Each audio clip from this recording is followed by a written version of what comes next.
Guys, I'm abbreviating. If you don't understand anything, please let me know. Const is for constitutional. Isomers, and I'm putting molec for molecular, and then formula. All right, so the answer is going to be B, that they're constitutional isomers. All right, question number 2. Which of the following structures represent compounds that are constitutional isomers? I just covered it, guys. Constitutional isomers, same molecular formula, different connectivity. So we're going to go ahead and do the same thing. We're going to go counter carbons. 1, 2, 3, 4, 5, 6, 7, 8. So we have C8. We're going to count our hydrogens. 1, 2, 3, 4, 5, 6, 7, 8. C8, H8, BrCl. BrCl. We're going to go ahead and do the same thing on the other molecules. So we're going to go 1, 2, 3, 4, 5, 6, 7, 8 carbons. 1, 2, 3, 4, 5, 6, 7, 8 hydrogens. Br and a Cl. Awesome. Hey guys, for all of you just tuning in online right now, this review is available through the UCF SARC SI site. Click on the chemistry tab, go down to Chem 2210 with Fernando, and it should be the only thing labeled Study Union. I believe it's Study Union Final Review, if I'm not mistaken. You'll find it though. All right, so these two have the same formula. They're connected in different ways. So these two are constitutional isomers. Now let's check the next one. We have 1, 2, 3, 4, 5, 6, 7, 8 carbons. 1, 2, 3, 4, 5, 6, 7, 8 hydrogens. A Br and a Cl. Br and a Cl. Since these are all connected in different ways, we know that they're all constitutional isomers. So far, 1, 2, and 3 are all constitutional isomers. Let's take a look at the fourth one. We're going to count our carbons. 1, 2, 3, 4, 5, 6, 7, 8. And we're going to count our hydrogens. 1, 2, 3, 4, 5, 6, 7, 8. C8H8, BrCl. Are any of these connected in the same way? No? So they're all going to be constitutional isomers. So your answer is going to be E. All right, question number 3 says, considering atoms with no formal charge, which statement best describes the valence of carbon, nitrogen, and oxygen? So A says carbon would have 2 bonds and 0 lone pairs. We can already discard that because carbon normally has 4 valence electrons. If it has 2 covalent bonds and 0 lone pairs, it only has 2. So that's going to give it a formal charge. So we know A is wrong. Oxygen, 2 bonds and 2 lone pairs, that's 6 valence electrons, which is good for oxygen, so it would have no formal charge. Now onto nitrogen, it would have 3 bonds and 1 lone pair. That's 5 valence electrons, and that is correct. So B is correct. Let's look at C. Actually, let's look if there's any other answer choices that include multiple, right? So whenever I take an exam, I would recommend you all do the same thing. I look at all the answer choices. Once I find the right one, and I'm 100% sure of it, I'll just look to see if there's any that include multiple answers. If there isn't, I choose my answer because I don't want to confuse myself, second guess myself, anything along those lines. So once we see that there's no answer choice offering multiple answers, we're just going to go with D.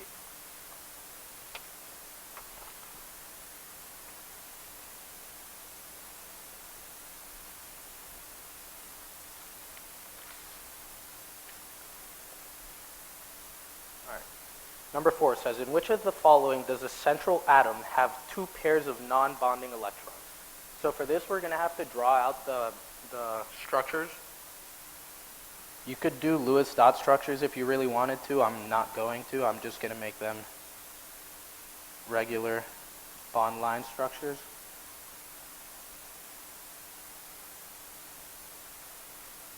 So this is going to be A, right? Your O3. So it's going to be an O single bonded to an oxygen and double bonded to another, with 2 formal charges which cancel themselves out, deeming the molecule neutral, correct? Now we're going to look at our answer choice B, which is going to be our CO2. It's going to be C double bond O. There's no lone pairs on this, so that's not going to be your answer either. Oh, sorry. Which one of the central atoms has 2 pairs of non-bonding electrons? This one right here, it has 3 electrons shared in covalent bonds, so it's actually just going to have 1 lone pair. Okay? So that's not going to be it. The CO2 is not going to be it. Then we have our CO3 2 minus, which looks a little something like this. And we are going to have -1 and a -1 here. The carbon doesn't have any lone pairs, so this one isn't it either. We have our NH4 plus. Our NH4 plus has 0 lone pairs, so that just means that our H2S has to be it. And it's correct because this is what it looks like, right? S likes to have 6 valence electrons. It's got 2 from covalent bonds, and it's going to have 2 full lone pairs. All right.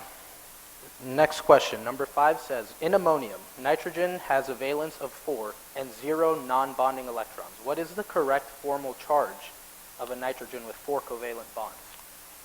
So nitrogen likes to have 5 valence electrons, and it's got 4. So it's going to be down 1, and we're talking electrons. Electrons are a negative charge, so it's going to be a positive 1 formal charge. Okay? So your answer choice is D. All right. In which structures below does the oxygen have a formal charge of +1? So when given Lewis structures, I know you guys probably, or Lewis dot structures rather, I know you guys probably haven't seen this in a while. The little dots represent an electron, and each one of them has an electron, right? So the top 2 belong to the oxygen. One of the ones on the left belongs to the oxygen, one of the ones to the right belongs on the oxygen, and one of the ones down here belongs to the oxygen.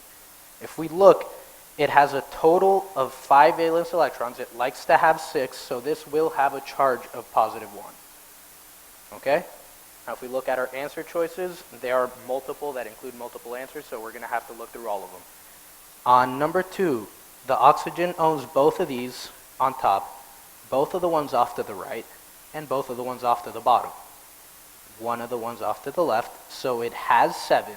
It normally likes to have 6, so this has a formal charge of -1. All right. Here we're looking at strictly the oxygen atom, the question specifies. So this one is going to have 3 that belong to the oxygen on the left, and 2 that belong to it on the right, leaving it with a total of 5. It wants 6. Again, formal charge of +1. Now we look at this top one right here. Is going to be the same exact scenario as our number 1, right? It doesn't matter what it's bonded to. In this case, it's still going to own the top 2 and 1 of each of the covalent bonds, right? So it has 5. It wants 6. So again, +1. Then when we look at our answer choices, we want one that includes 1, 3, and 4, and that would be answer choice number E. Guys, please feel free to stop me if you have any questions about anything. It's a great question.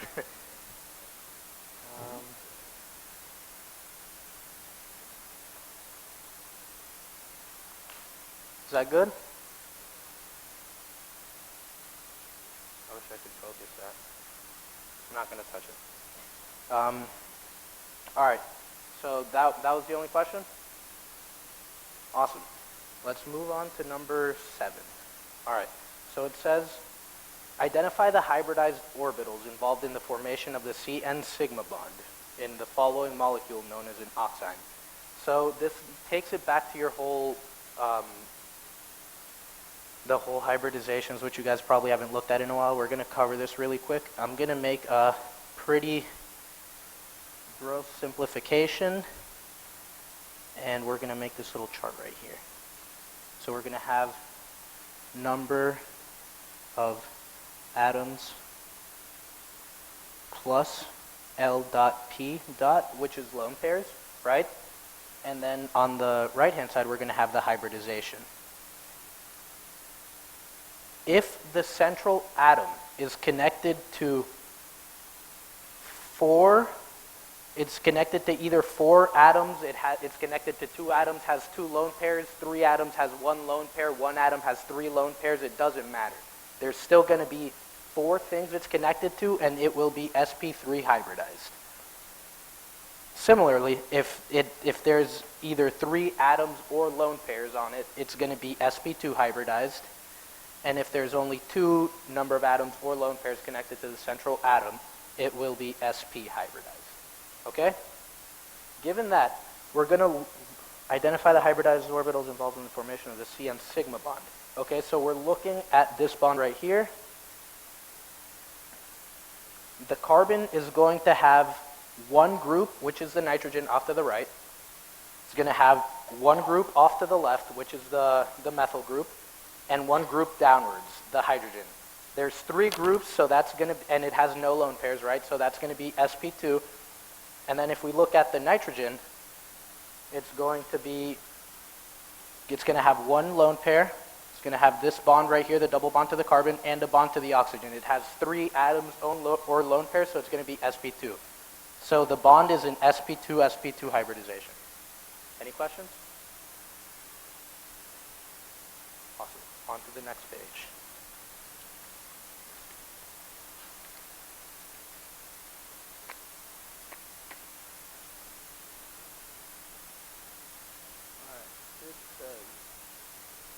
From left to right, indicate the hybridization of the indicated atoms in the following molecule. So looking at this oxygen right here, we see it has 2 lone pairs and it has a sigma and pi bond to the carbon. Does it matter if it has a sigma and a pi bond?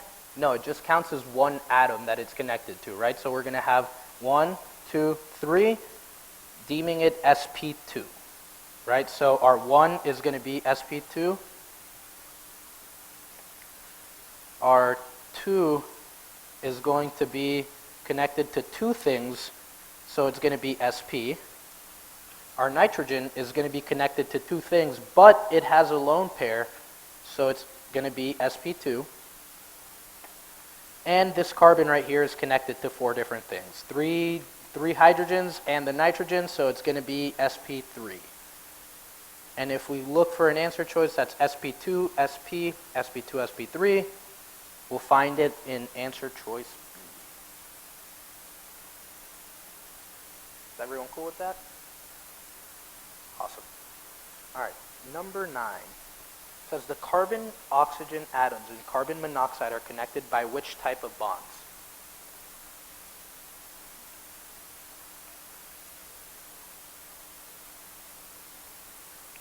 Just an FYI, this is what carbon monoxide molecule looks like. So given that, we know that a sigma bond is just one single bond, right? So when we have a double bond, we have a sigma and a pi bond. When we have a triple bond, we have a sigma and 2 pi's. So for this one, it's going to be both answer choices A and D.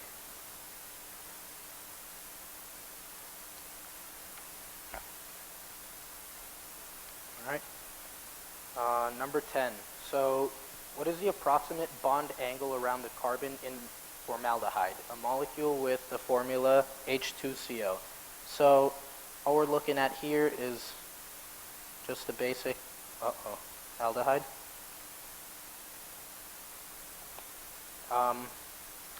It's going to be C double bond O bonded to 2 H's. And this is taking it back to our Vesper theory, guys. We have to figure out the hybridization of this molecule in order to find out the angle. And this has 3 groups it's connected to. So it's going to be sp2 hybridized. Anything that is sp2 hybridized is going to have the angle of 120. Anything that is sp3 hybridized is going to have a 109.5. And anything that is sp hybridized is going to have an angle of 180. Right? That's why we can't draw our triple bonds bent in any... Well, we could, but it's not accurate. All right, so Now we know that our sp2 is 120 degrees and that this is sp2. We know our answer is going to be D. All right. This next thing, we could do it the long way in terms of counting out every hydrogen, or we could do something called an index of hydrogen deficiency. So we have index of H. We have index of H deficiency. All that means, all right, guys, what's the formula to finding out how many hydrogens are in a saturated hydrocarbon? It's exactly, good job, guys. 2n plus 2, where n is equal to the number of carbon atoms, right? N is equal to C atoms. All right, so our index of hydrogen deficiency is essentially, it says that you lose 2 hydrogens for every index of hydrogen deficiency. Okay, so 1 IHD, we're going to start abbreviating it as, is going to be minus 2 H's. Okay? 1 IHD is equal, 1 pi bond is equal to 1 IHD. Okay? And also our ring enclosures are equal to 1 IHD. So in this molecule on the left, we have 2 pi bonds, right? So we have 2 whatever, IHDs. We have 2 IHDs. On the right one, we still have 2 IHDs because a triple bond is a sigma and 2 pi's. So this will actually be 2n minus 2 if you guys wanted to count all the hydrogens, and there will be no change. Okay? Now that I explained the whole IHD concept, this next example should be really easy as well. This one has 2 IHDs in terms of pi bonds. This one has 2 IHDs as well in terms of a ring enclosure plus a pi bond. So there will be no change in the following as well. If anyone has a problem with that, I can do it counting my hydrogens as well. It would just take a little bit longer. Does anyone want that? All right, so 1 IHD is, it stands for a loss of 2 hydrogens, right? So whenever you have a pi bond, the bond that would have been used, or the electron that would have been used to share in a covalent bond with a hydrogen, is now being occupied to share in a covalent bond with another carbon, correct? Hence the double bond. So that means we're missing 1 hydrogen from each carbon atom. Does that make sense? So, and it's the same thing in terms of a ring enclosure, where normally, let's say, if you're looking at something like this, these ends can have 3, correct? Once we close them together, they can only have 2. Does that make sense? So 2 of the carbon atoms would lose a hydrogen. So hence the index of hydrogen deficiency.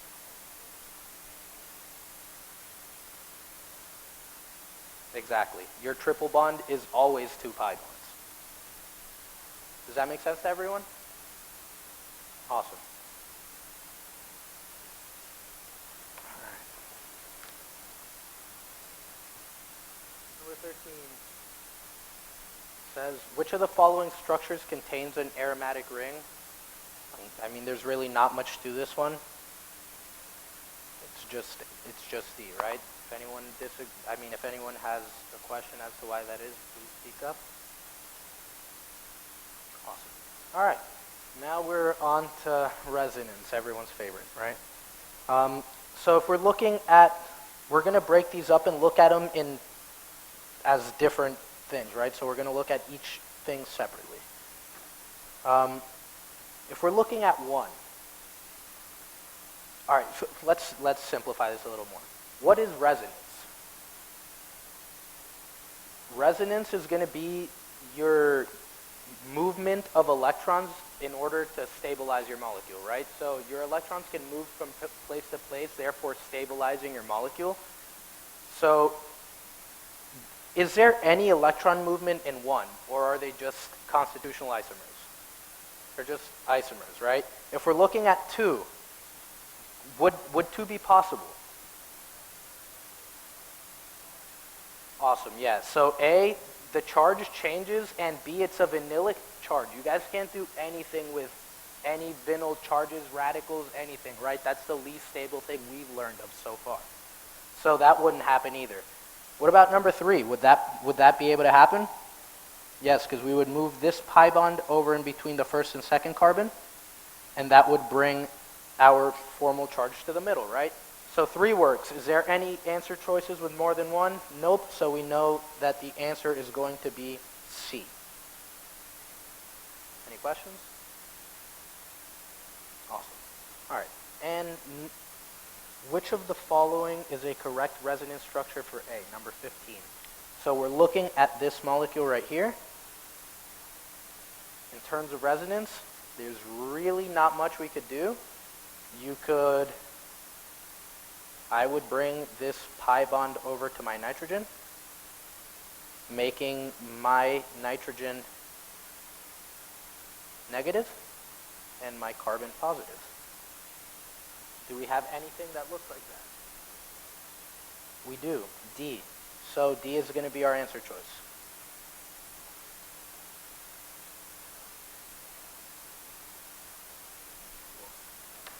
All right, number 16. Which of the following is the correct resonance structure for A? All right. Now, for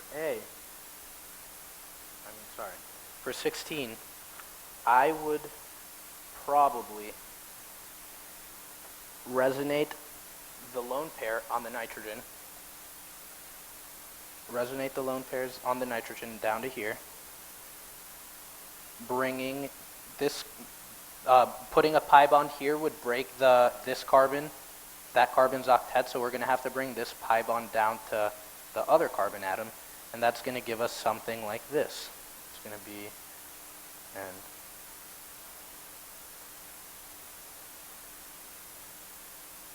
minus N plus. Do we have anything that looks like that? We do. We have answer choice B. Questions? Awesome. All right, for 17, it says, which of the following is a correct resonance structure of A? So let's look at which one is the correct resonance structure for this right here. Does number 1 work? It does. We could bring this pi bond up to this oxygen, give it an extra set of lone pairs, so now the oxygen has 3 lone pairs, giving it a negative formal charge, and the carbon gets a positive formal charge because it lost one of its electrons that it was sharing in a covalent bond, okay? So our answer choice is actually just going to be A.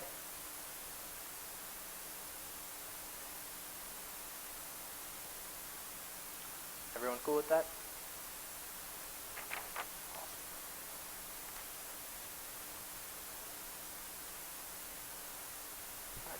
Question number 18 asks, which of the following is a valid resonance pair? So taking a look at letter A, we're going from one molecule to 2 different molecules. Is that resonance? No, that's not resonance. So this is out of the picture. For B, we could just resonate this pi bond up to the O and then get something along these lines, right? So then B should work. And C, I don't even know what C's trying to do. C does not work. And B did, so it's obviously not none of the above. Okay? All right. So question number 19 is asking if the indicated lone pairs in the following compounds are localized or delocalized. I don't know if you guys remember, but your delocalized electrons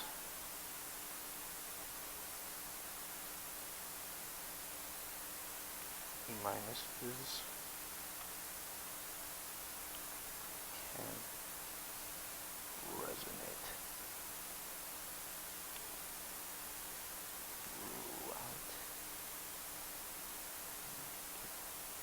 All right, so your delocalized electrons are going to be electrons that are literally exactly what it sounds like. They're delocalized, meaning that they could be distributed throughout the molecule.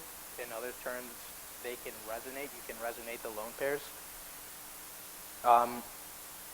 We can't resonate anything that's ever vanillic, right? So we know that the N right here is not going to be, it's going to be localized because it's vanillic. So the, oh wait, it's not even asking about the N. Look at that. The O though, the O is allylic. So we will be able to resonate that. We could bring one of these lone pairs on the O down in between the O and the carbon and bring this negative charge to the bottom right carbon, okay? So that one is delocalized because it can resonate. On the other hand, if we look at structure number 2, all of these nitrogen groups are vanillic, meaning they are localized. They will not be able to resonate.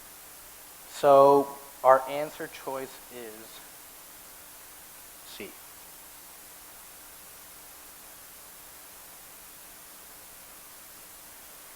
All right, question number 20 asks, how many resonance structures does the following compound have, including itself? So we could resonate this once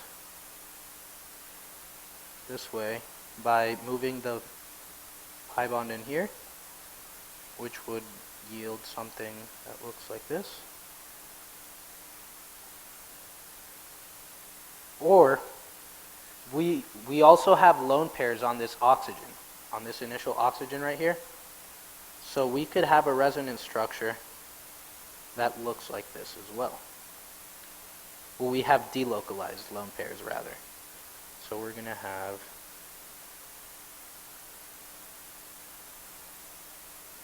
the plus goes here.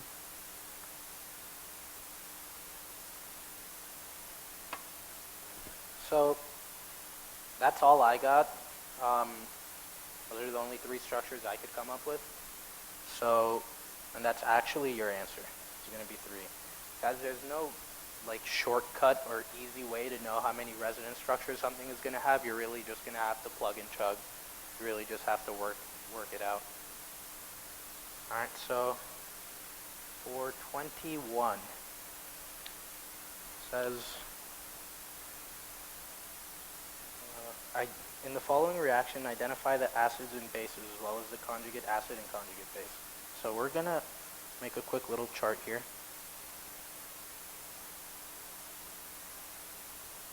Just because I know it's been a while since you've all seen acids and bases.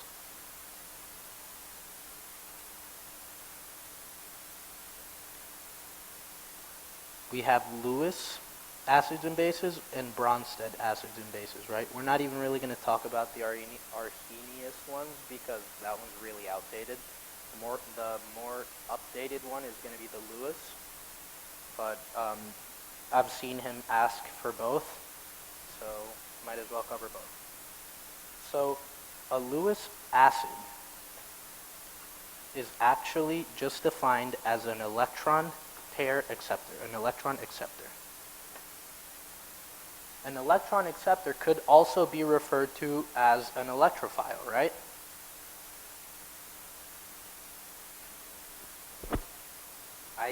I'm putting E plus for electrophile, and I'm going to put Nu minus for nucleophile, okay? Now, in terms of Bronsted, an acid is just a proton donor.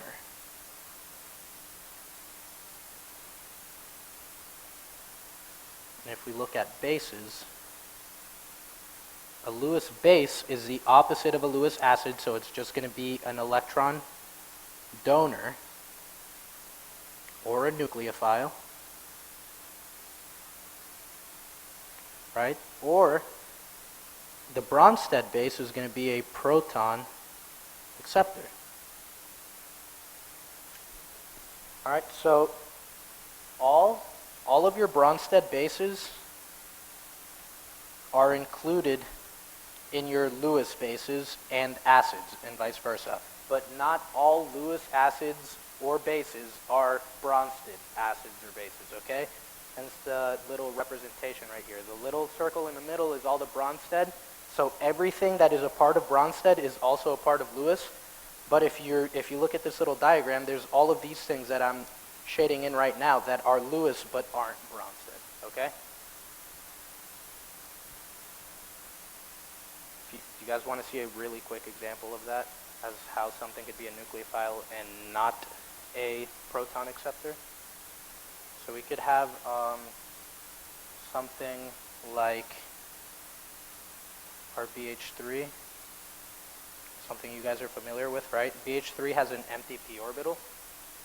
So it is a Lewis acid because it can accept electrons, but it's not a Lewis base because if you were to take one of these protons, you're going to give it a formal charge. You're going to break the boron's octet, and that's not going to be stable, okay?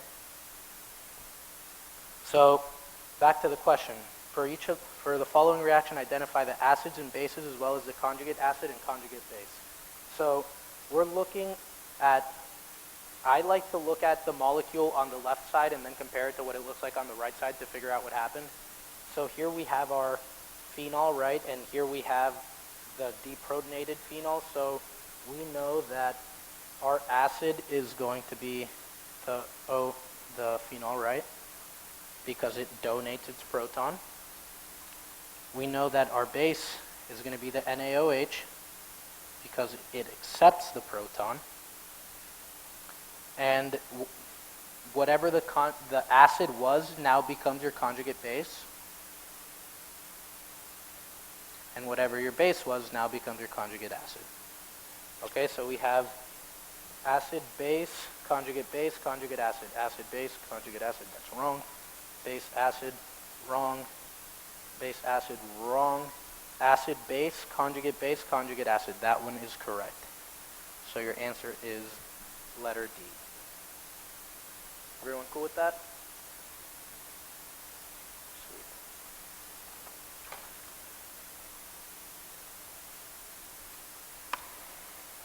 Alright. So, what is wrong with the following arrow? Answer choice A says it should start on the alkyne carbon. Answer choice B says it should start on a hydrogen attached to the nitrogen. Answer choice C says it should start on the anion on the nitrogen end, at the end on the alkyne, and the second arrow should start at the bond between the C and the H on the alkyne end on the terminal carbon from the alkyne.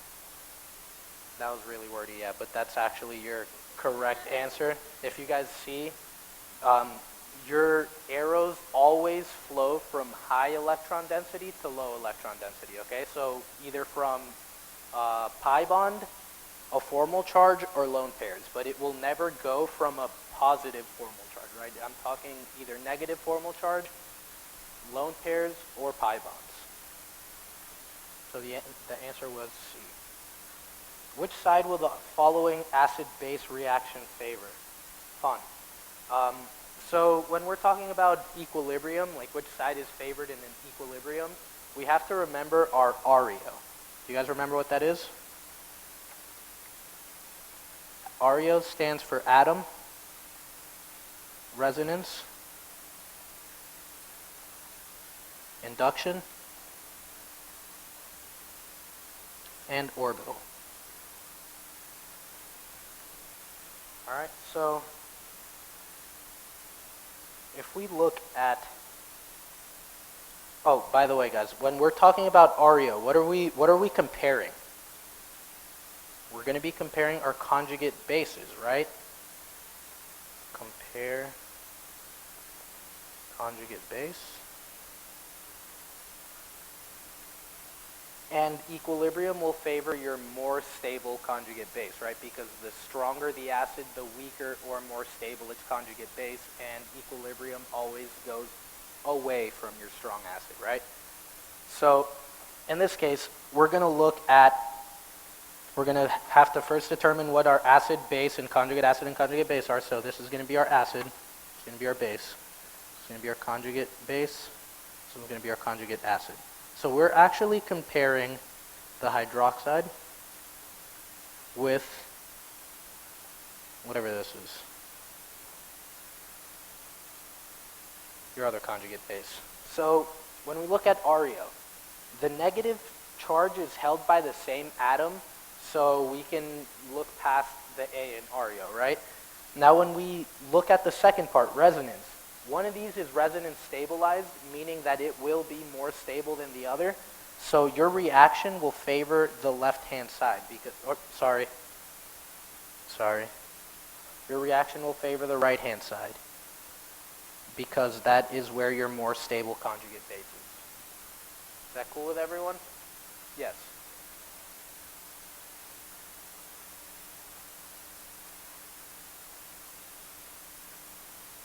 You could. I mean, this is the same thing, right? Because a weak acid creates a strong base and a strong acid creates a weak base. So, I mean, you could honestly choose what you would prefer to compare. ARIO works in terms of comparing conjugate bases only. So if you're going to use ARIO, you have to look at the conjugate bases. Does that answer your question? Awesome. All right, all my answer choices are gone for 24. But it says, for the following acid-base reaction, which procedure represents the best usage of arrow pushing and correct product formation? So let's take a look at A. The tail of your arrow starts at lone pairs, so that's good. It takes the hydrogen and the covalent bond goes to the carbon. Everything looks all right with this one, okay? So we're going to put a check.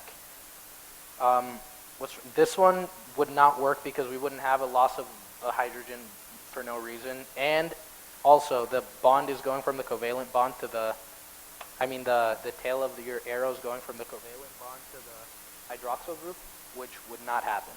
Okay, so B is wrong. C, the tail is starting at lone pairs. It's taking the hydrogen. The hydrogen is depositing both of the shared electrons on the carbon, and now it is forming this. So that works as well. And D is wrong because your arrows are drawn improperly. Your tail has to start at electron density, so at least a pi bond, if not a lone pair or a formal charge. So D is incorrect. And we know it's none of the above because both A and C are correct. C is actually going to be the correct answer because if you look at this is going to be primary vinylic. This one would be secondary vinylic. Your secondary vinylic position is more stable, so this will actually be the reaction it undergoes. So your answer choice is C.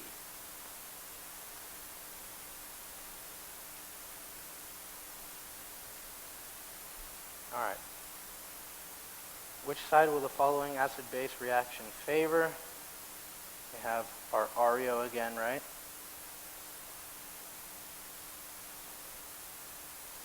All right, so we have, yep.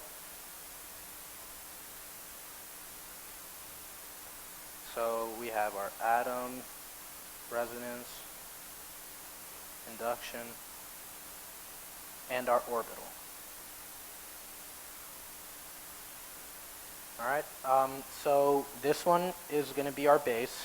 It's going to be our acid. This is going to be our conjugate acid. This one's going to be our conjugate base. So now we're comparing bases. So we are comparing this ketone right here with water. Okay, so atom is going to be the same. Neither is resonance stabilized. Is there induction? Does one induce more than the other? Like a dipole moment, you know, or London dispersion forces? I'm going to have to say no. And then it boils down to orbital. This oxygen right here has two lone pairs and this pi and this sigma and pi bond. So it has three groups. It's sp2. This one right here is going to be sp3 hybridized. We know that our sp3 is more acidic than our sp2, right? So it's going to favor the left-hand side. So it's going to favor B.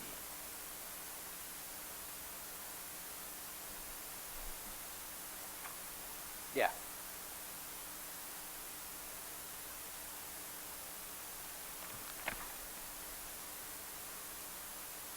I mean, I guess this does have resonance. You could just bring it upwards to just resonate it to a negative. But why would you want something with charges? No charges is always better than charges, right? So you wouldn't, your most significant resonance structure to this figure right here is always going to be that ketone. Because although your molecule would be neutrally charged, you would have two formal charges on two separate atoms. Okay? That's a good question, though. It technically does have resonance.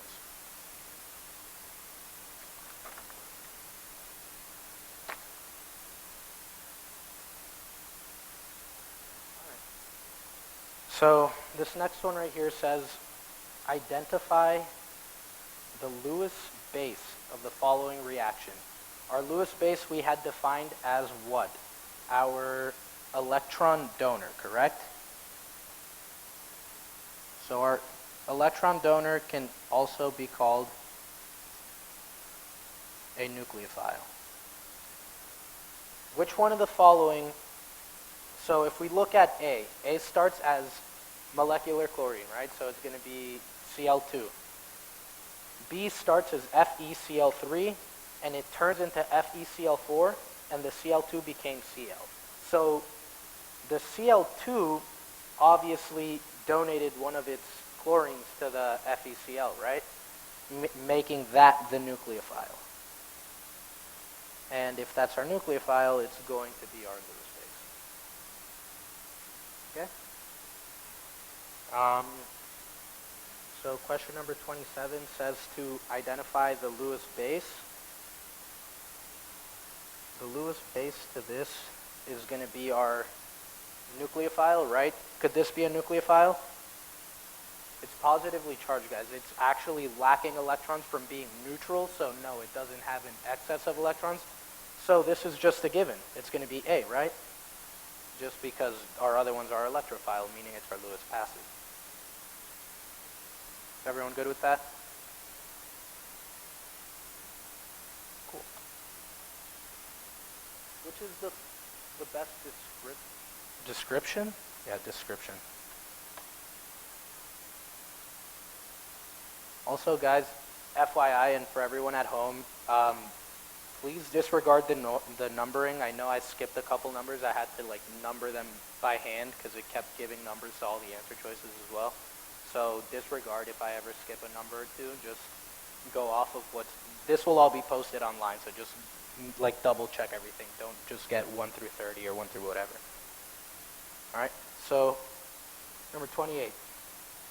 Which is the best description for of the following compound? Guys, what is this right here? This molecule. This is going to be your T-buo-, our tertiary butoxide. All right. So it has excess electrons, so it can be an electron donor, meaning it can be a Lewis base, correct? It also has a negative charge, which could be fixed by protonating it, correct? You can make that O minus into an OH neutral. So it can actually be both B and D. A Bronsted-Lowry base because it's a proton acceptor, and a Lewis base because it is an electron donor. So our answer is going to be E. Question number 29. Could water protonate the following compound? Guys, whenever you're asked if something could protonate or deprotonate something, write out an acid-base reaction. That's what I normally do. So I will put this plus H2O, and then we're going to put our equilibrium arrow here, and it's going to be carboxylic acid plus our hydroxide, right? So this is going to be our base acid, conjugate base. So we're comparing our OH minus to our deprotonated carboxylic acid. If we look at atom, it's going to be on the same atom. If we look for resonance, because we're going through ARIO, right? ARIO. Atom is going to be, the charge is held by the same oxygen, right? So that doesn't matter. Resonance. This top one right here is resonant. I mean, this one off to the right is resonance stabilized. So it would actually favor this conjugate base. So it's going to move to the left. If equilibrium favors the left, then the water will not deprotonate it. If equilibrium favored towards the right-hand side, well, in the way that I drew this, right? In the way that I set this up, if equilibrium had favored the right-hand side, then it would have been able to protonate it. Okay.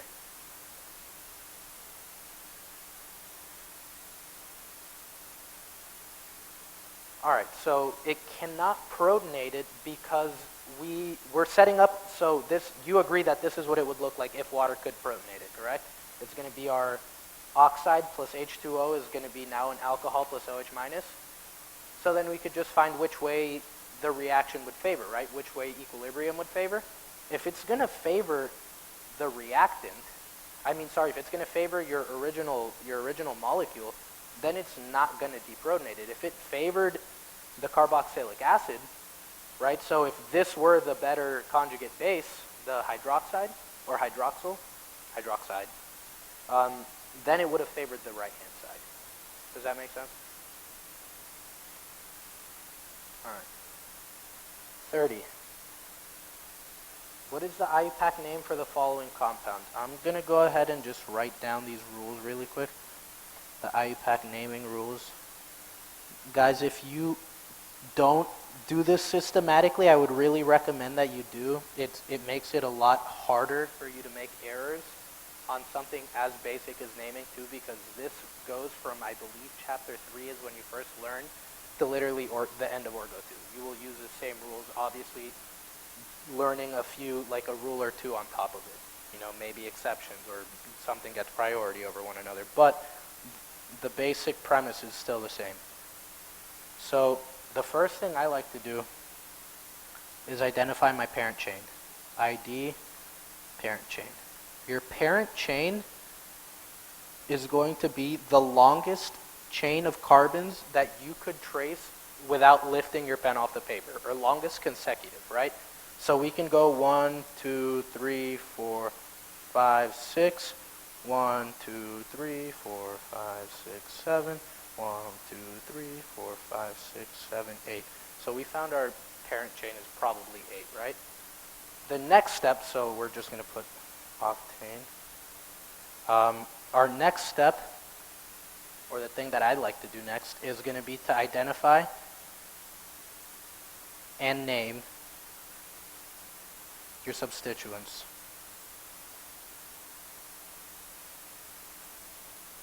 Okay, so for substituents, we're using this as our parent chain, right? I'm going to circle it really quick. 1, 2, 3, 4, 5, 6, 7, 8. All right, so for substituents, we're going to have this thing right here, this one right over here, and this thing right over here. So we have two methyls, so we have dimethyl, and we have ethyl. And we have our parent as octane. Now, our third step is, once we have our substituents identified and named, we're going to try to give our substituents the lowest number possible, while keeping the most amount of substituents on your parent chain. I hope that makes sense. Every time that you count your parent chain, and if you get a tie, let's say if you went from one way and you got 8 molecules, and then you went from this way and got 8 molecules over here, you would use the parent chain that gives you the most amount of substituents, okay? So you want most amount of substituents, you want your substituents to have the lowest number, or locant, or location, or call it what you may. Okay? So 3 is going to be number of the parent chain, which we're going to do, we could go 1, 2, 3 methyl, 1, 2, 3 methyl. Okay, so we're going to have to look at the next substituent. 1, 2, 3, 4. 1, 2, 3, 4, 5. So we're going to start numbering from the top.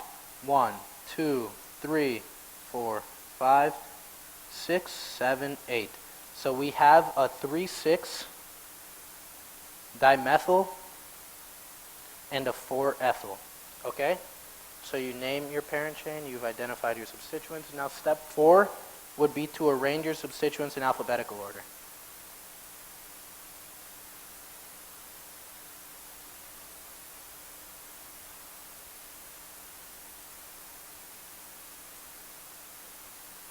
So E comes before M. Guys, you don't count the D in dimethyl, that's a modifier, okay? You would only count stuff like iso and isopropyl because it's part of the word. Isopropyl is all one word, I-S-O-P-R-O. So that would count, but the di in the dimethyl does not count. So it's going to be 4-ethyl, 3,6-dimethyl octane is what I got. Please let me know if you guys disagree or if you have any questions. If not, I'm going to keep on going.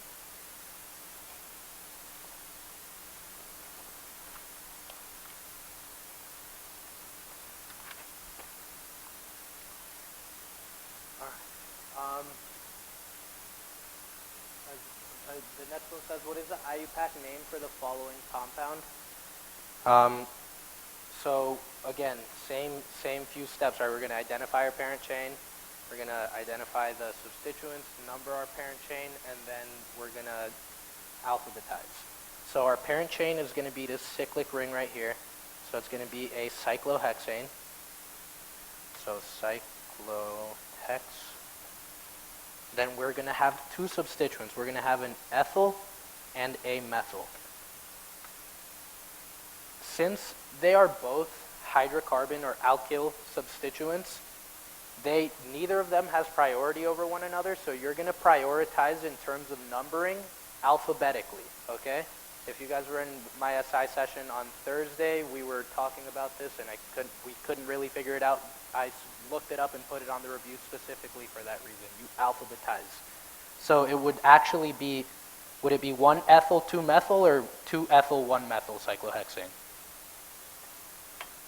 It's going to be the top one. 1-ethyl, 2-methyl cyclohexane. It's not C because this one just says hexane.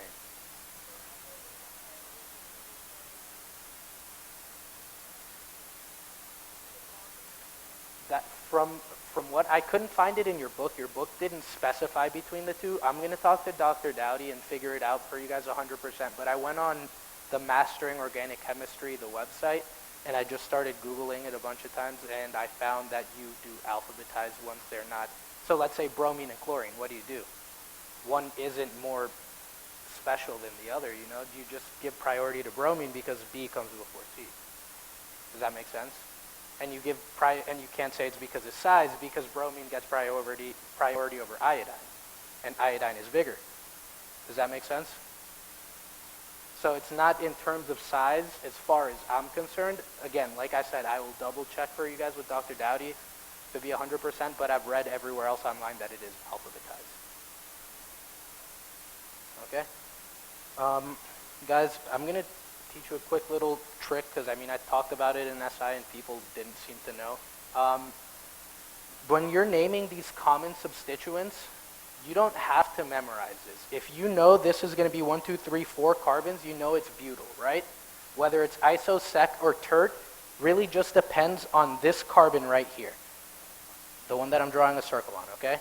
That carbon, the first carbon that's coming off the parent chain, so the first carbon that's a substituent, you're going to check its degree of substitution. So you're going to check if it's primary, secondary, or tertiary, right? So how many carbons is connected to? This one is connected to 2 carbons, therefore it is secondary, hence it is going to be your sec-butyl. That's what sec stands for. Sec stands for secondary, tert stands for tertiary, and etc. Okay, so this is going to be your sec-butyl. You guys don't have to memorize these substituents. You can literally just understand, right? So if I had something that looks like this, this one right here would be your what? This one right here would be your isobutyl, right? Because we have 1, 2, 3, 4, but this carbon right here is only connected to one other one. So it's going to be our isobutyl, okay? Tert butyl is going to be that little chicken paw, so it's going to be that that. This carbon is connected to 3 other ones, and so on and so forth, okay? You guys don't have to memorize this. Question number 33. What is the IUPAC name for the following compound? So again, we're going to follow the same rules. We're going to identify the parent chain, identify substituents, number, and then alphabetize. So we're going to go 1, 2, 3, 4, 5, 1, 2, 3, 4, 5, 6, 7, 1, 2, 3, 4, 5, 6, 7, 1, 2, 3, 4, 5, 6, 7. All right, so we can go either straight across for 7 or we can come down for 7. Or we could go 1, 2, 3, 4, 5, 6, 7. Actually, this is probably going to be it. All right, so this was a good example as to what I was referring to, where you can get multiple parent chains with different amount of substituents.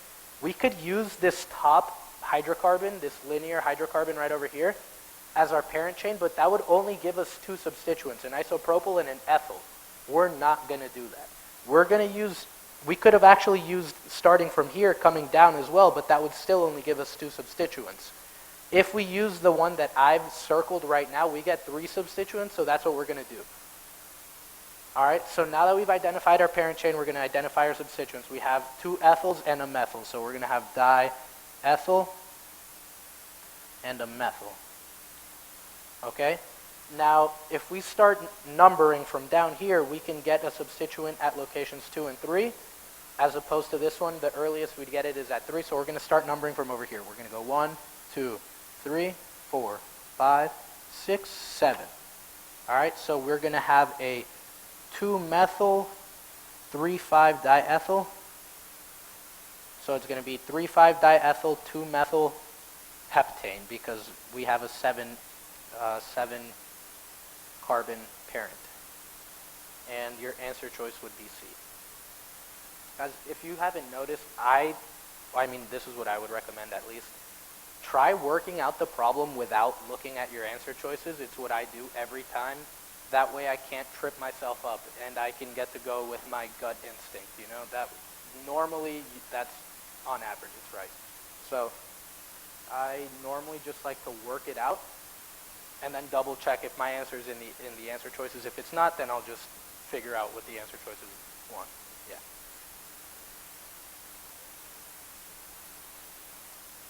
If we what? Sorry, could you speak up, please? Oh yeah. Most substituents, lowest number. Because we could have also had, we had another one, hold on. No, we didn't actually. Oh yeah, we did, right here. 2-methyl, 3,5-diethyl heptane down here. But that one's just out of alphabetical order. But if you were to have labeled them like differently, you know, started counting here and gone 3, 4, 5, so 3,5-diethyl, 6-methyl, that'd be wrong as well. Does that make sense? So you have to choose most substituents, lowest number in front of the substituents, or lowest locant, location, placement, placing, call it whatever you want. Okay? All right. The next question says, how many constitutional isomers does C6H14 have? All right. So, unfortunately, as far as I'm concerned, there's no shortcut to this. You're just going to have to plug and chug and figure it out. We do know, however, there is no index or indices, whatever. You guys know what I'm talking about. No IHDs, right? Because there's 6 hydrogens. 2 times 6 is 12 plus 2 is 14, and we have 6 carbons and 14 hydrogens, which makes perfect sense. So we're going to have straight hydrocarbon chains. I'm just going to start drawing them out here. So we're going to have 1, 2, 3, 4, 5, 6. So that's 1. We're going to have 2 here. We're going to have 1, 2, 3, 5. We could have it there. We could have a third one where it is here in the middle spot. We could have a fourth one where it is tertiary, 1, 2, 3, 4, 5, 6. And we could even have a fifth one that looks like that. If you guys could come up with anything different, please let me know. Those are the 5 that I came up with. And I mean, it does coincide with the answer I found for the question. Do you guys have any questions? Whenever you're doing isomers, guys, one thing if you're trying to find constitutional isomers, beware of mirror images, okay? I could have easily placed a methyl over here and erased this one, or sorry, down here, but that's going to be the mirror image of number 2, right? So guys, be really cognizant of that, because a lot of people just start going and you'll repeat a few and then you'll wind up with like 10 constitutional isomers for something that has like 6 carbons, which is impossible, right? All right, so which of the following compounds are constitutional isomers? Again, constitutional isomers are compounds with the same molecular formula, different connectivity. So we're just going to go ahead and start counting our carbons. We're going to have 1, 2, 3, 4, 5, 6, 7, 8, 9. We have C9. Here we have 1, 2, 3, 4, 5, 6, 7, 8. C8. 1, 2, 3, 4, 5, 6, 7, 8. C8. 1, 2, 3, 4, 5, 6, 7, 8, 9, 10. C10. Okay, so there's only the possibility of 2 and 3 being constitutional isomers due to the fact that they are the only 2 molecules that contain 8 carbons. They also each have 1 index of hydrogen deficiency. If you guys wanted to go ahead and count out all those hydrogens, they will equal to each other. So your answer is going to be 2 and 3, which is answer choice B.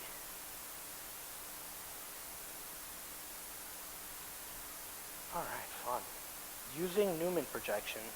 Use a Newman projection to determine the conformation between Cl and Br substituent in the following compound. First, I'm going to go ahead and narrow these down into the 2 types of conformations you can have. Staggered. Please excuse my spelling. And eclipsed. All right, your staggered can be further broken down to 2 things. You can have your anti or your gauche.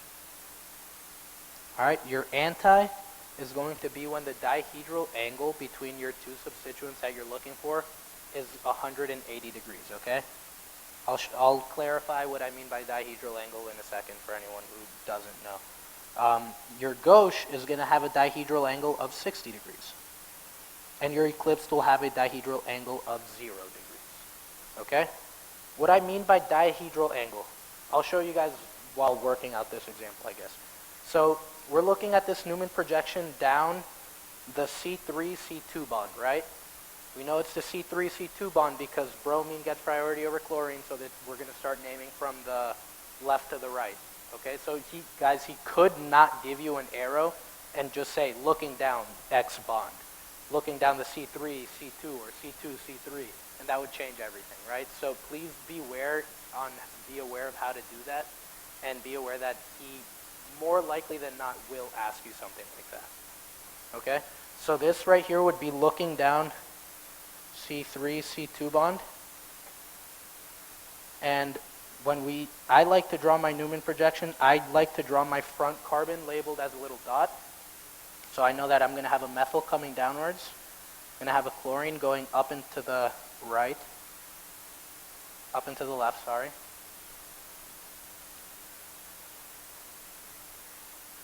Then that means I'm going to have the hydrogen that's not depicted there on a wedge off to the top and right, correct?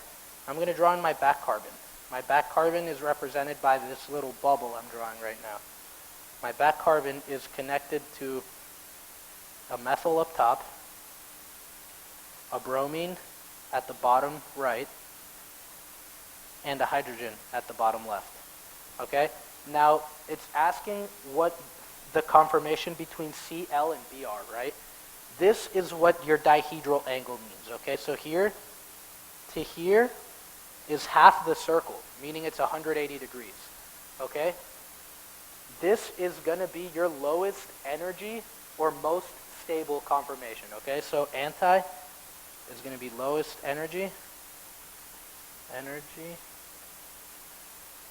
Therefore, guys, these 3 little like stacked dots like a little pyramid just stands for therefore, okay? So energy, it's going to be lower energy, therefore more stable. And this one's going to be your least stable, or your highest energy, your eclipsed. Highest energy, least stable. Okay? So this one's actually going to be anti because the dihedral angle between our chlorine and our bromine is 180 degrees. Okay? So is that good with everyone?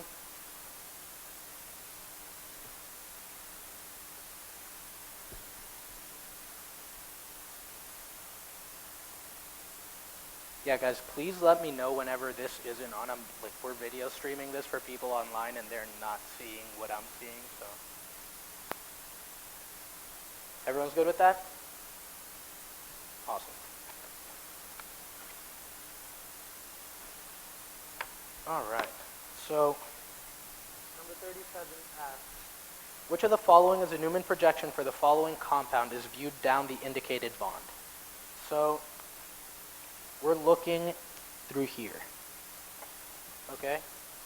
This is going to be my front carbon here. I'm going to put a closed dot on it, and I'm going to put a big circle on this one right here, which is my back carbon, okay? So I know my front carbon is going to have an ethyl coming up off the top and a methyl coming to the bottom left. So we're looking at the front carbons, which is the ones I'm filling in right now. And we want an ethyl up top and a methyl to the left. This one has an ethyl up top, methyl to the left. This one's good. This one has a methyl up top, ethyl up top, methyl to the left. This one's good. Ethyl on top, methyl to the left. This one's good. Hydrogen on top. Wrong. So we can already eliminate that. Okay? Now, we know it's going to be ethyl, methyl, and then a hydrogen at the bottom right, correct? So we're going to go ethyl, methyl, ethyl. So B is now incorrect, because it's showing two ethyls connected to the front carbon, which is incorrect. All right? And then we have our ethyl, methyl, hydrogen. Cool. So now we know that the front carbon on both A and C looks good. We're going to go look at the back carbon now. The back carbon is going to have an ethyl group coming downwards. Okay? So we can already eliminate A. And that leaves us with our answer choice C. Is everyone okay with that? Awesome. All right. 38. Which one of the following is the most stable conformer? Which one is the most stable conformer of the most stable? All right. Most stable conformer of 1,4-diethyl cyclohexane. That was a little repetitive. I'm sorry about that. All right. So in terms of stability, it has an inverse relationship with energy, right? So the highest energy is going to be the least stable. Anything that is in an axial position has the diaxial interactions, so it's going to be less stable. It's going to be more energetic or less stable. So anything, we want our most groups, or we want our bulkiest groups and as many groups as possible to be equatorial. Okay? So equatorial equals most stable in terms of chair conformations. Okay? So if we're looking at these right here, both of these ethyls are axial, so that's going to be incorrect. This one we have one equatorial, one axial, so that's a possibility. These are both equatorial, so this one's actually not a possibility anymore. This one's got one equatorial, one axial, so we can just narrow it down to C because both of the ethyls are equatorial. All right? All right, 39. Rank the following conformers of the isomers 1-ethyl 2,4-dimethyl cyclohexane from least to most stable. All right, so here we have all the same molecule in terms, but 3 different conformations. So we know our equatorial is most stable, so we're going to look for the one with most equatorial. This one's got 0, this one has 1, this one has 3, while this one has 2. So we can tell, and this is supposed to be a 1, this is supposed to be a 2, supposed to be a 3, and this is supposed to be a 4. Right? So we know that our 3 is going to be the most stable, our 4 is going to be the second most stable, our 2 is going to be our third most stable, and our 1 is going to be our least stable. And answer choice A follows that. Awesome. So 40, how many chiral centers do these two compounds have? All right, so looking at chirality centers, chirality centers have two requirements, right?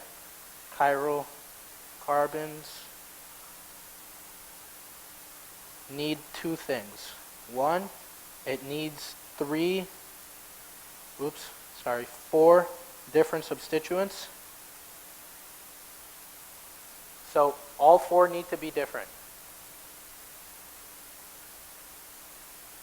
All four of our substituents need to be different, and our central atom has to be sp3 hybridized, which makes sense, right? Because if we have four substituents, you're going to be in sp3 hybridized regardless.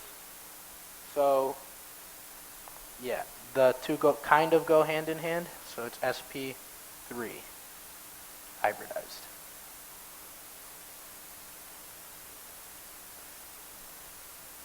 For the sake of time, guys, I'm just going to go ahead and label the chirality centers. If you guys don't understand why one is a chiral center, please just stop me. So I got this right here is one, this right here is another, this one right here is another, while this one has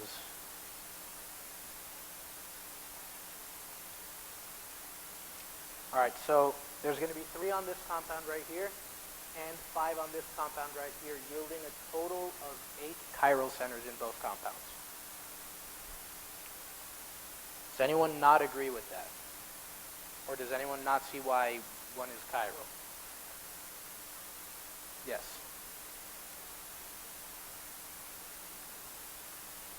The oxygen? Which oxygen? Yeah. 4 different substituents, right? Sweet. Sweet. All right. 41. Are the following alkenes cis, trans, or neither? For number 1. All right, guys. So for cis and trans just means they're on opposing sides of the little fence. Cis just means they're on the same side of the little fence, okay? So the top one is going to be trans. The second one is actually going to be neither, because it has 2 of the same atoms coming from the same carbon. So this fluorine, the one I've circled up here, is always trans to this methyl, but the one I've squared is always cis to the methyl. Okay, so it's impossible for you to determine whether it's cis or trans due to the fact that it has 2 identical substituents. Neither one of them takes priority over one another. Cis-trans cannot happen if you have 2 of the same substituents on the same carbon. Right? Because which one's cis and the one is always cis and one is always trans, right? Cool. All right, so the following, it says, question number 42, identify the relationship between the following 2 structures. All right, so we have 2-butanol, right? They're both 2-butanol. Cool, so we can agree. Now we have to figure out their chirality, right? So this one's going to get priority group number 1, 2, and 3.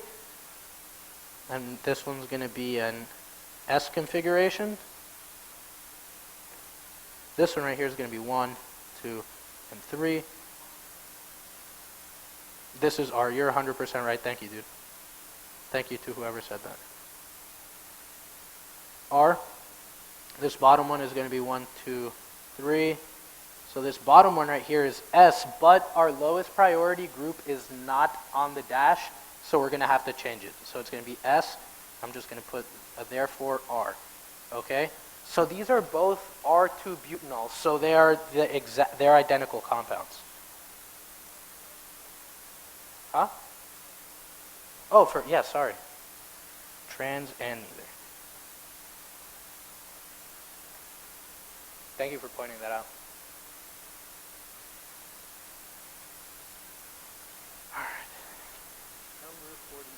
Number 43. Which of the following is the correct structure for a compound with the IUPAC name R2-pentanol? All right, so we're going to look. A is automatically wrong because that would be cyclopentanol, so we can erase that. This one's going to be 1, 2, 3, 4, 5, 1, 2, 3, 4, 5, 1, 2, 3, 4, 5, 6. We can erase D as well because it's got 6, right? And it says nothing about a methyl substituent. Now we're just looking at B and C. So we're going to give this priority number 1, this group 2, and this one 3. We're going to go from 1 to 2, 2 to 3, 3 to 1. This is going to be an S. Right? So our answer is obviously going to be C. I mean, for anyone watching at home that wants me to work it out, or anyone here, it's just going to be 1 to 2, 2 to 3, 3 to 1. It's an S, but since our lowest priority group is on a dash, we're just going to flip-flop them, right? So this is now going to become R. S, therefore R. So our answer choice is C. All right. Which of the following is the correct IUPAC name for the following structure? We're going to follow the same rules, guys. Just because we have chirality, I like to worry about chirality at the very end because you preface the name with the chirality. So I normally just write out my normal name following my four steps, which is identify your parent chain, identify your substituents, number, and then alphabetize. And then I'll worry about my chirality. So we're going to do that. We're going to go 1, 2, 3, 4, 5, 6, 1, 2, 3, 4, 5, 1, 2, 3, 4, 5, 6. So we have two ways that we can make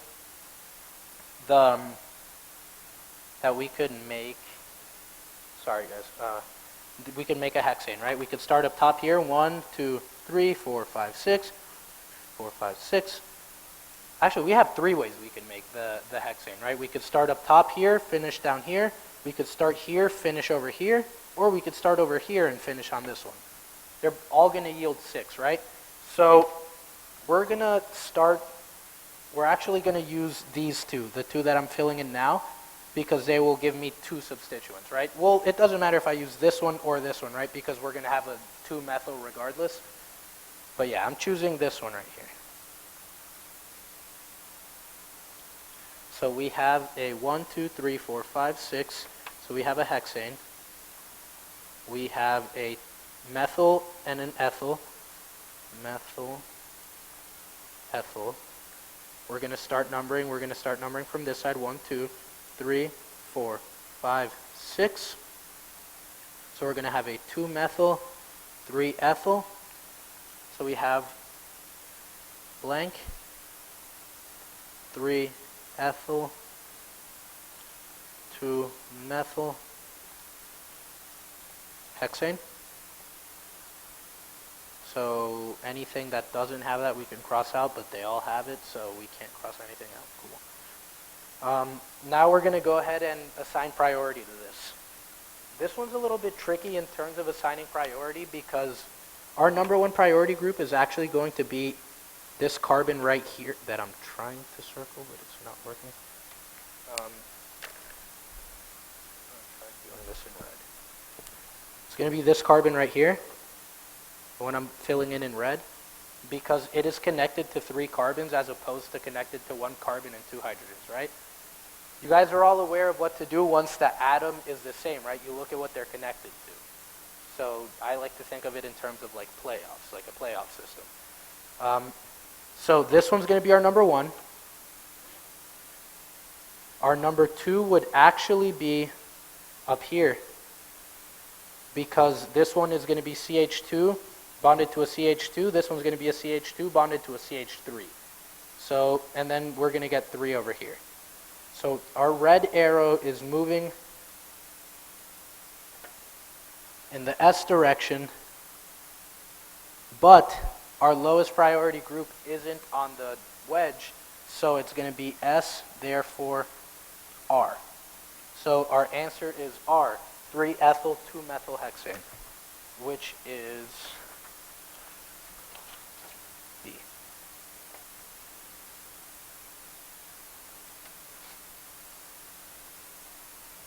Is that cool with everyone? Awesome. All right. Wow. The top of the question is on the other page. It said rank the following from highest to lowest priority. Okay. So from highest to lowest.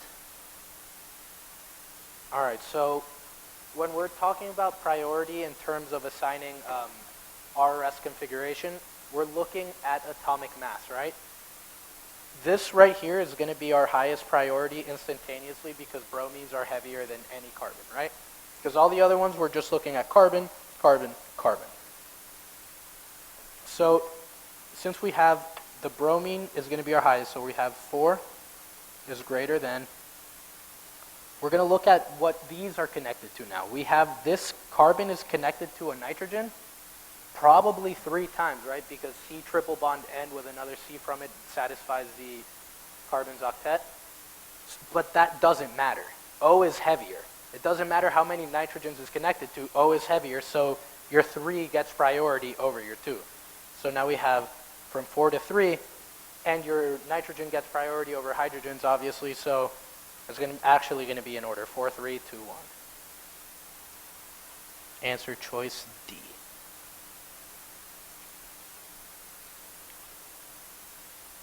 Cool. All right.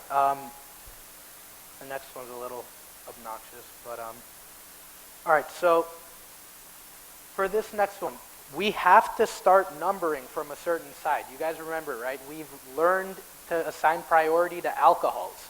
So we have to start numbering from this side. And on this molecule off to the right, we have to start numbering from the opposing side. Again, that's because alcohols beat all in Orgo 1, right? In terms of Orgo 2, that's not necessarily true, but of what we've learned so far, alcohol gets the highest priority. So now that we've numbered our parent chains, we have to start figuring out the configuration of the chiral centers. So we're going to go 2, 3, 4, and then on this one again, it's going to be the same thing, 2, 3, 4. All right, so in this one, we have our 1 priority here. Our second priority is going to be this one up here. Third one's going to be the one on the left, so it's going to be S, therefore an R. So we have 2R. Now if we're looking at 3, we have, these 2 are going to be the same thing, right? A carbon bonded to a hydroxyl group and a hydrogen. This CHO, however, is actually something, it's an aldehyde, so it's going to be bonded to 2 O's. So this one actually gets priority. So it's going to be 1, 2, 3, and it's going to be an R. So 3R. And then we're looking at 4, it's going to be 1 priority, 2, 3, and it is going to be an S. All right, now we're going to go do the same thing for the other molecule. We have our 2, so it's going to be 1 priority, 2 priority, 3, so it's going to be R. Our 3 is going to be, it's going to be our 1 priority here, our 2 priority over here because it's bonded to the aldehyde, and then our 3 priority over here, so it's going to be an S.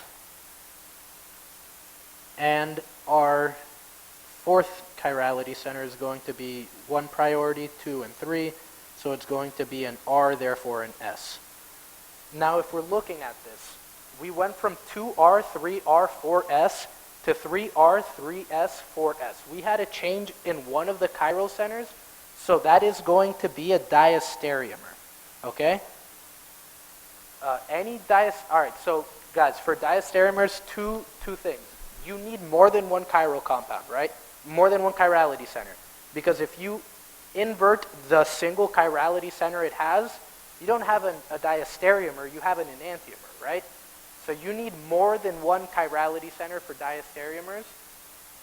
And when you switch all of the chirality centers, whether it be 1 or 12, if they go from all being R to all being S, it's going to be an enantiomer. If you go from having 12 R's to 11 R's in 1 S, it's a diastereomer, okay? Change of 1 or not all is a diastereomer. If you change all of them, it's an enantiomer. If you change none of them, it's an identical molecule, right? I hope that clarifies it for you guys. All right, so 2R3S dibromobutane. So let's look at this. I'm just going to put my BRs here without the wedges and dashes. I'm going to figure out whether I want to put them on a wedge or a dash. So let's say this is 2. This is going to be our 1 priority. 2, 3. We want 2R. So we're going to put this on a wedge. And then we want 1, 2, 3. This is going to be R, but we want S, so we're going to put that on a dash, right? All right, so if we have something that's 2R3S, is it going to be optically active? It's not. It's actually going to cancel itself out. Is this racemic? It speaks nothing of its enantiomer, right? So no, it's not racemic. It's not racemized. It's not anything. Is it dextrorotatory? We just said it's optically inactive, right? So it doesn't rotate anything. So that just leaves us with D, a meso compound, which makes perfect sense because you have 1R, 1S, those cancel each other out. Although there are 2 chiral centers in your molecule, it is optically inactive, and that is what a meso compound is. Okay? Everyone good with that? Cool. All right, so 48 says assign RS configuration to each chirality center indicated in streptimidone. Streptimidone, I don't know. Doesn't matter. So we're going to look at I, right over here. Our number 1 priority group is going to be right over here in this corner. Our number 2 priority group is going to be this one, and our number 3 will be here. So this one's going to be S. Now while we look at this one, we're going to have our number 1 here, our number 2 here, and our number 3 here, so it's going to be S, but our hydrogen is on a wedge instead of a dash, so this one's going to be R. So our answer choice is actually going to be B.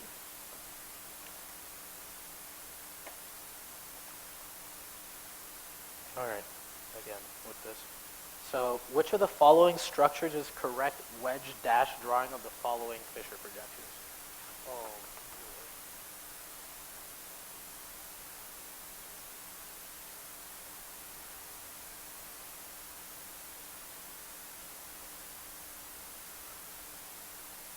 All right, so unfortunately this is really tedious, but all we're going to have to do is just assign RS configuration through the Fisher projection and match it.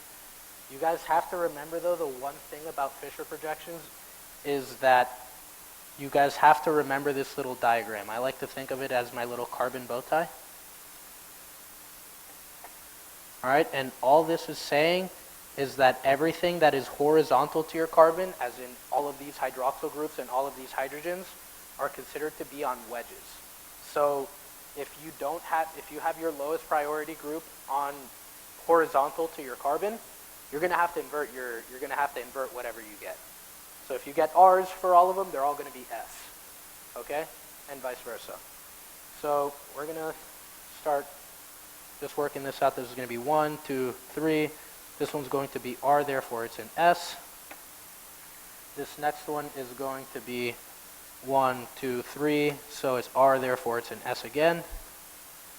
Actually, let's put them out here. S, S. This one's going to be group. This one's going to be 1, 2, 3. This one's actually an S, therefore it's an R. And this one's going to be 1, 2, 3. It's an S, therefore it's an R. So we're looking for 2S, 3S, 2S, 3S, 4R, 5R. 2S, 3S, 4R, 5R. Okay, so this one's going to be 1, 2, 3. So it's S, therefore R. We can already count that out, right? Because we want 2S, 3S. This one's going to be, again, an R, because it's the same exact thing as the bottom one, right? It's going to be 1, 2, 3 priority. It's S, but you flip it so it's an R. We don't want that. This one right here is going to do the same exact thing, actually. It's going to be 1, 2, 3. so it's an S, therefore an R. So that leaves us with answer choice D. And that's actually going to be our answer. We'll walk through it and work it out, though. This one's going to be 1, 2, 3. So it's going to be an S. This top one's going to be 1, 2, 3. So it's an R, therefore it's an S because our lowest group is not on a wedge. We have 1, 2, 3 is going to be R. And then we have 1, 2, 3. So S, therefore it's an R. And that actually gives us what we're looking for. 3S, 4S, yes. Yeah, hence why we switched every one. Oh yeah. Look, so on the top one, this is going to be priority 1, 2, 3. So we're going. Oh, sorry about that. Guys, please let me know if it's not on the screen. The people online probably hate me right now. So yeah, our O gets our number 1 priority, 2 and 3. So we're moving. Does that make sense? Okay, cool. Please be cognizant of this little drawing, the little carbon bow tie. You absolutely need it or you will get everything like 100% wrong because you'll forget to invert it and you'll pick the complete wrong thing. So this next one is going to be our assigned the stereocenter is RS. Our 1 priority is here, 2, 3. So we're going from 1 to 2. 2 to 3, and 3 we're coming back to 1. So we're moving clockwise, meaning it's an R, but since our lowest priority group is on a wedge instead of a dash, it's going to be an S. All right. 51 is more like a vocab question. What type of cleavage do the following 2 reactions involve? If you're creating radicals, that's going to be homolytic cleavage. And if you're creating ions, it's going to be heterolytic cleavage. So we're looking at C. So homolytic equals radicals, and heterolytic equals ions. Okay. So the next question is more conceptual. Why is entropy negative for ring enclosures? So let's read the answer choices. A is closing a ring results in fewer molecules. That's wrong. It's going to be 1 molecule, right? Because we're going from 1 open molecule to 1 closed one. Closing a ring results in more molecules. That's wrong as well. We're going from 1 molecule to 1. Closing a ring releases energy. That's not true. It actually requires energy. Yeah, well, it depends, actually. It depends on what size ring we have. So I withdraw my last statement. And closing a ring restricts the rotation around individual carbon-carbon bonds. That's actually true. So your answer choice will be D.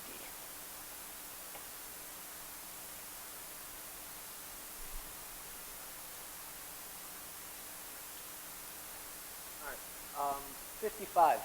Which of the following is an energy diagram for a 3-step reaction? So we're looking for 3 peaks, right? So the only one with 3 peaks is actually going to be B. So that's going to be our answer. 55 is B. On the following question, it asks, what is a transition state? An isolable intermediate in a reaction, which is false. You can't even observe a transition state. It's theoretical. It's what we believe happens. The starting material of the reaction, no, that would be the reactant, not the transition state. A local maximum in the energy diagram, yes, that is actually correct. So your transition states are going to be these things that I am circling right, or that I am putting squares on in red on all of the little energy diagrams up here. Okay, you cannot isolate these. They are very, very high energy, and they are around for a very, very short amount of time. So you can't isolate these transition states. Is everyone cool with that? Awesome. All right, so question number 57 asks, what is an intermediate? An intermediate is a point on the reaction pathway that has a discrete lifetime. I mean, that's true. Let's look at the rest. B, a local maximum on the energy diagram. That's false. That's actually our transition state. A point halfway between the starting materials and products, that's false because you can have as many intermediates as you do steps, right? So you're going to have, if you have a 10-step mechanism, you're probably going to have 9 intermediates. So, and the highest energy compound on an energy diagram, that's wrong again, that's a transition state. So our answer is going to be A. All right, so 58, identify the nucleophilic atoms in the following molecule. Nucleophiles are going to be anything with a pi bond, a formal charge, or lone pairs, right? So we actually have our O right here, that's our nucleophile, right? So let's look at the following molecule. The carbon at the right terminus, that's not true because it has 3 hydrogens and no lone pairs. The oxygen, that is true. The nitrogen is true as well because if you guys notice, it has no formal charge, meaning those lone pairs are implied on there. So the nitrogen is true as well. All of the above is wrong because we know that the carbon at the right terminus is not nucleophilic. It lacks lone pairs. So our answer is just going to be E, both D and C, right? The oxygen and the nitrogen both have lone pairs, meaning they can both be used to form a different bond. What's up, man? The nitrogen has 1 lone pair, 2 electrons. Yeah, if you guys look at the column number, I believe it's the group number on the periodic table, that should specify however many valence electrons each compound has. So anything on group 5 should have 5, oxygen's on group 6, hence why it has 6, and so on and so forth. All right, so which of the followings cannot be an electrophile? Obviously, A could be an electrophile. It has the positive charge, meaning it has the empty p orbital. The B, actually, this compound really could be an electrophile because it has a very strong dipole towards the bromine. This compound, again, could be an electrophile because it has a strong dipole towards the oxygen. Not as strong as the bromine, but it's not negligible. And the bromine actually has a negative charge, which means it has all 8 valence electrons. It has a full valence shell, meaning it cannot accept any electrons. It cannot be an electrophile. So your answer is going to be D.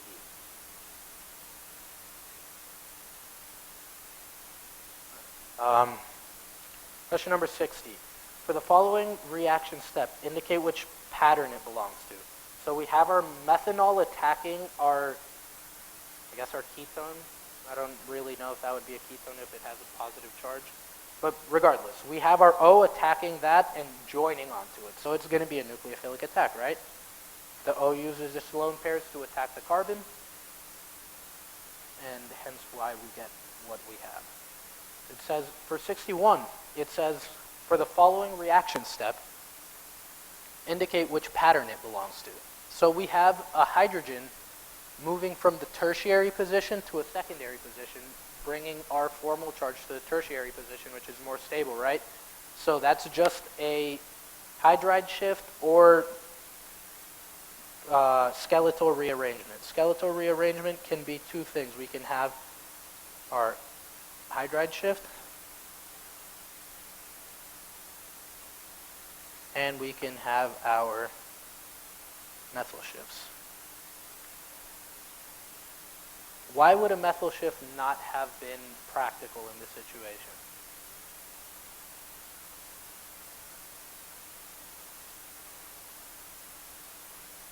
Right, so if we were to move this methyl here, we would create a tertiary position up here, but our positive charge would be down here, so it's still secondary, right? A methyl shift is counterintuitive in this specific example. All right, so question number 62 says, what is wrong with the following mechanism?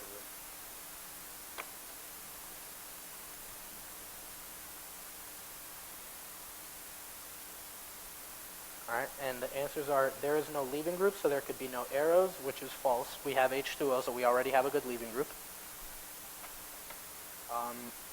The arrows should be removing a proton from the H2O group. That's false because then we're being counterintuitive and now we have a bad leaving group, right? The arrow is also needed to indicate the loss of leaving group. It's actually shown. so we know it's probably going to be D, but let's read it anyways. The arrow indicating the formation of the C-Br bond, nucleophilic attack, should start at the bromide anion, which is true. All right, guys, so we're down to our last 15 minutes. Do you guys want me to just run through circling all the answers, or do you want me to open up for questions? What do you guys want? Circle all the answers. They're going to be placed online. They're going to be put online. So, I mean, I could keep working through this with you guys. I could open up the floor for questions, or I could just fly through all the answers really quick and let you all take a picture of it and be done. Yeah, we could do that. All right, so identify the sequence of steps in the following mechanism. So we're having the O pick up an H, so that's going to be a proton transfer. We're going to have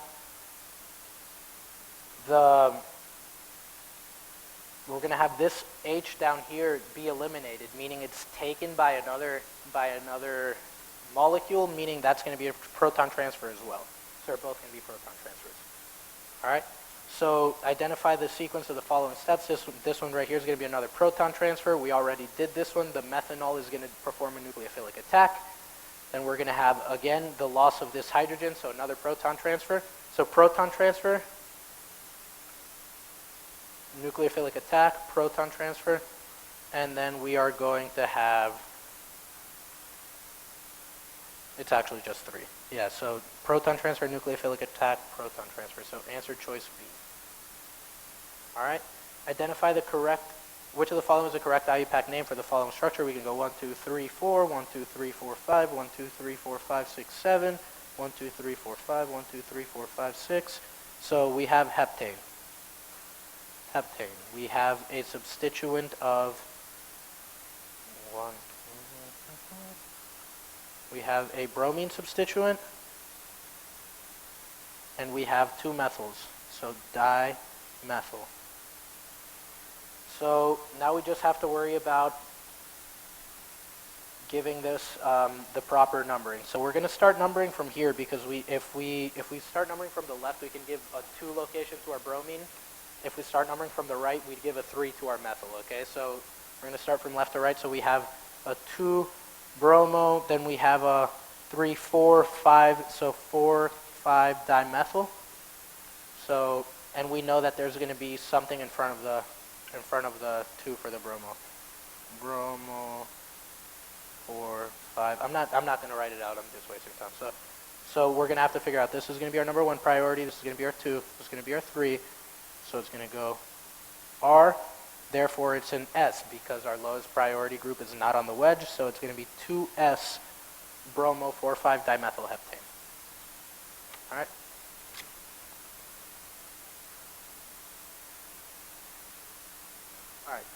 How many primary carbons are in the following compound? I count 3 because although that carbon is connected to 4 things, it's only connected to 1 carbon. And that's what you refer to when you're referring to the degree of the carbon, right? Or else every carbon would be tertiary or quaternary because it's always connected to 3 or 4 things. So look at only your carbons, okay? So carbons connected to carbons. It's going to be 3. Which of the following is a reasonable definition for a concerted reaction? It's going to be a reaction that takes place in a series of steps. That's wrong. Reaction which proceeds with a loud noise. That's ridiculous. A reaction in which all bond breaking and bond forming occurs at the same time. That's correct. All right. Which of the following is not a possible step in a substitution reaction? A is possible. B is possible. You're just creating a good leaving group. C is an SN1.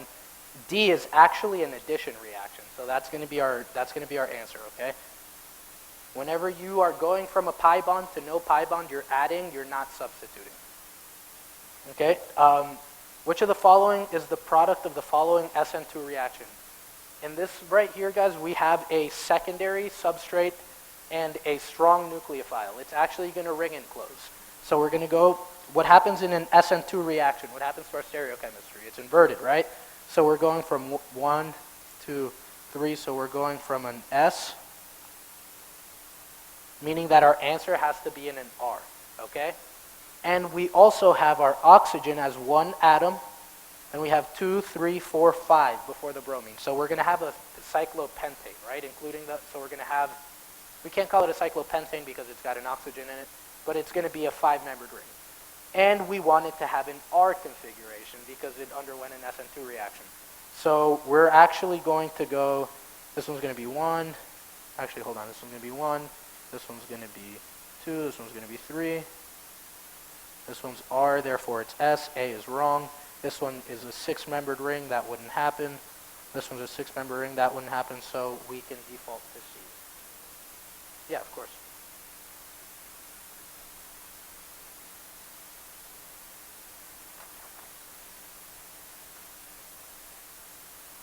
Are you good with that?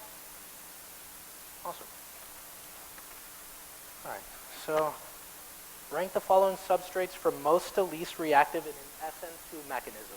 Okay, so for an SN2, we know that the preferred substrate is going to be methyl, followed by primary, followed by secondary, right? So here we have a methyl, so this one's probably going to be our best, A. B is going to be a secondary, C is primary, so it's going to be C, then B, and then D is very last because it's vanillic, right? So vanillic is always going to be last no matter what. It's never stable no matter what you're talking about. Radicals, we're talking about anything at all. So A, C, B, D, which is answer choice C. Rank the following substrates from most reactive to least reactive in an SN2 reaction again. So we have, again, the methyl primary, secondary. So we're going to have, oh, but this time we have different leaving groups. So, guys, which one? I is more stable with an iodide is more stable than a bromide, which is more stable than a chloride, which is more stable than a fluoride, because it can stabilize the negative charge much better due to its larger size, correct? So we're going to have CBr number 1, then we're going to have D, and we're going to have B, and A is going to be the very last one because although it's chlorine, it's vanillic, so that actually won't happen. So CDBA, answer choice number, letter B. Rank the following substrates from most to least reactive in an SN1 reaction. So now we're looking at tertiary, secondary, to primary, which probably wouldn't even happen. So we have a tertiary iodide, so we have A. Then we have a secondary iodide, then a primary, and then we have vanillic. So it's going to be A, B, C, D, or answer choice letter A. All right. Which of the following is a major product of the SN1 reaction? Is going to be, we're going to provide, the Br is going to take an H, then we're going to have HBr plus, it's going to leave. Actually, it won't even do that. I lied. Ignore me. It's actually just going to up and leave. So it's a good leaving group. So we have minus, we're actually going to have a, or sorry, plus, we're going to have a hydride shift. Right, so this is a positive formal charge. We're going to have a hydride shift, which is going to make this not only secondary, but allylic, making it super stable, and that's where our OH group will attack. So that will give us answer choice B. Okay? Guys, unfortunately, that wraps it up in terms of time. I will have all these answers uploaded for you all, and like I said, I still have my regular SI sessions. I have Mondays from 4:30 to 5:20 in CB1 113. Good job, thank you. And my other two I'll actually have to look up for you because they changed my room for the second one. I believe it's 212 at 3 o'clock and then 307 at 4:30, all in CB1. Okay? Thank you guys all so much for coming.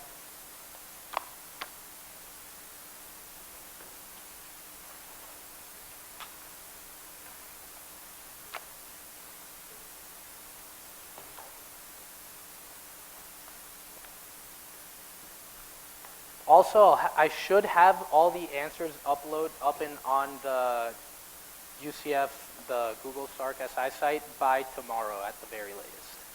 Probably won't upload them today though, I don't want to go scan everything.